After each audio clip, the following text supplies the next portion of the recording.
Everyone, welcome back to our channel. बच्चों के दूध के दांत टूटना शुरू होने की एवरेज एज 6 से 7 साल होती है, जो कि 12 से 13 साल तक चलती है। बट कुछ बच्चों के दांत इस एज तक आते आते भी टूटना शुरू नहीं होते। तब पेरेंट्स को चिंता होने लगती है, जो कि होनी भी चाहिए। बट इसके कुछ रीज़न होते हैं, तो आइए पहले वो जान लेते हैं।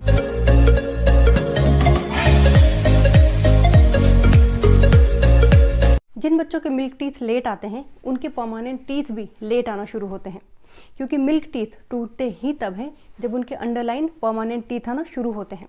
वो नीचे से पुश करते हैं, जिससे मिल्क टीथ अपनी जड़ें छोड़ने लगते हैं और इवेंचुअली टूट जाते हैं। नंबर 2, जिन बच्चों के दूध के दांत क्राउडेड होते हैं, यानी दांतों की नॉर्मल लाइन के अलावा आगे पीछे भी दांत होते हैं, उन बच्चों में भी बेबी टीथ लेट टूटते हैं, क्योंकि एडल्ट टीथ मिल्क टीथ से बड़े होते हैं। उनको प्रॉपर जगह चाहिए होती है ग्रो करने के लिए। तो ऐसे बच्चों के भी मिल्क टीथ लेट टूटना शुरू होते हैं। इसमें चिंता की कोई बात नहीं।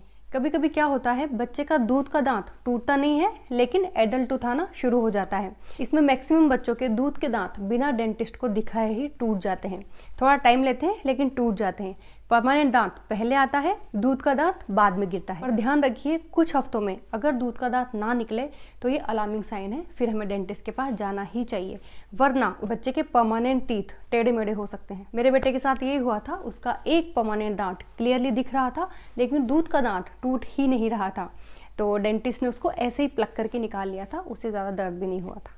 अगर कभी आपके बच्चे के साथ ऐसा होता है कि उसके दूध का दांत काफ़ी लंबे समय से हिल तो रहा है, लेकिन टूट नहीं रहा, तो ऐसे में आप खुद बच्चे की हेल्प ले सकते हैं। बच्चे से कहें कि आप जितना हो सके अपने इस दांत को जीभ से हिलाते रहो, लेकिन ध्यान रखिए, एक बार दांत अलग हो गया फिर बच्चे को उस जगह जीभ लगाने से मना करें। या आप कर सकते हैं कि बच्चे को होल एप्पल, बिना कटा हुआ एप्पल या अमरूद जैसी कोई चीज़ खाने को दें। उसका मिल्क टीथ ईजिली बाहर आ जाएगा। और ऐसा तभी करें जब बच्चे के दांत को हिलते हुए 3-4 वीक हो चुके हों। अगला है कि अगर 7 साल की एज में भी आपके बच्चे के दांत हिलना भी शुरू नहीं हुए हैं, तो मैं रिकमेंड करूँगी कि आप थोड़ा वेट और कीजिए, क्योंकि 7 से 8 साल तक की एज में ये प्रोसेस थोड़ा फास्ट होती है। इसीलिए आपने देखा होगा कि स्टार्टिंग में जब बच्चों के दांत टूटना शुरू होते हैं तो बैक टू बैक टूटते हैं, एंड 8 से 10 साल में इसमें थोड़ा ठहराव आता है, एंड 10 से 12 में फिर से प्रोसेस थोड़ा फास्ट हो जाती है। नॉर्मली 8 साल तक के बच्चों के 8 दांत टूट चुके होते हैं।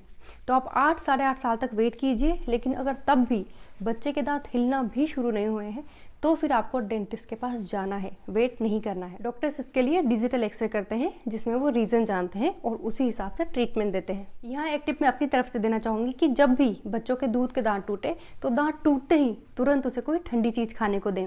आइसक्रीम, ठंडी खीर या फ्रिज में रखी हुई कोई भी चीज़, इससे उसे आराम मिलेगा और खून आना तुरंत बंद हो जाएगा। कुछ बच्चों को इस प्रोसेस में थोड़ा दर्द भी होता है, तो आइसक्रीम के चक्कर में वो दर्द भी भूल जाएंगे। तो इन्हीं कुछ बातों का ध्यान रखिए, थोड़ा वेट कीजिए, पर ज़्यादा भी नहीं। डेंटिस्ट के पास जाने में बच्चे का सोचिए, पैसे का नहीं। अपने बच्चों को खूब सारा प्यार कीजिए, उनके सर पे हाथ फेरिए, उन्हें गले लगाइए, अपने दिल की बात उनसे शब्दों में बयां कीजिए कि आप उनसे कितना ज़्यादा प्यार करते हैं। हम मिलते रहेंगे आने वाले वीडियोज़ में, तब तक के लिए बाय बाय।